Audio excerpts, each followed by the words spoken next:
بسم اللہ الرحمن الرحیم الحمدللہ رب العالمین والصلاة والسلام علی سید المرسلین۔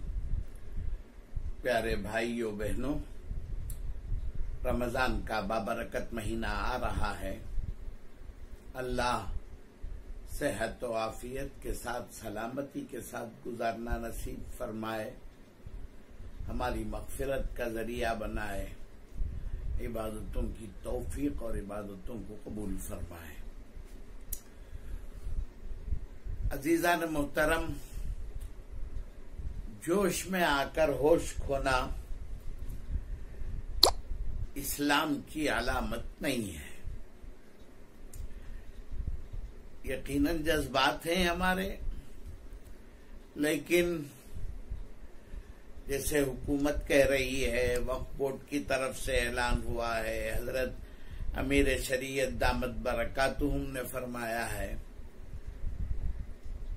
کہ سب سے اہم عبادت اسلام میں 5 وقت کی نماز۔ جب ہم 5 وقتہ نماز اور جمعہ گھر میں ادا کر رہے ہیں تو تراویح براہ کرم بڑی جماعت بنا کر اسلام کو بدنام کرنے کی سازش میں شریک نہ ہو۔ صرف گھر کے افراد، پڑوس کے دوست احباب، گھر کی چھت میں کسی حافظ کو بلا کر 3 دن میں 7 دن میں قرآن ختم کریں گے، یہ سب غلط خیال ہے۔ اس کا نقصان ہوگا۔ آپ کو معلوم ہے اب ڈرون پھر رہے ہیں، انفارمر ہیں، یہ سب اسلام کو بدنام کریں گے۔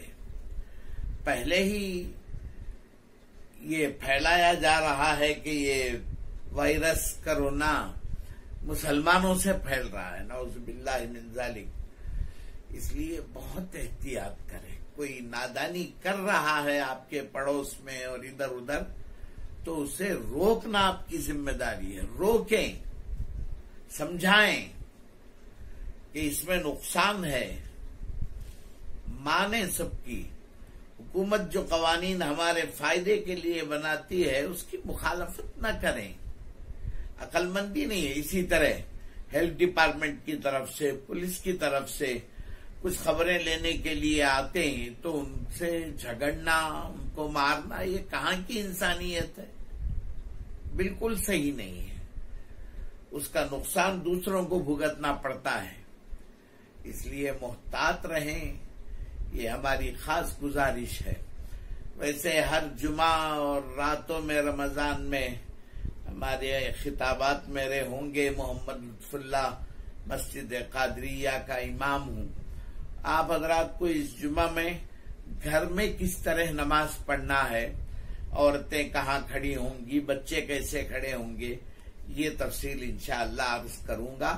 آپ حضرات توجہ فرمائیں، میری بات پر دوسروں تک بھی پہنچائیں۔ اللہ ہم سب کو نیک توفیق عطا فرمائے۔ وآخر دعوانا ان الحمدللہ رب العالمین۔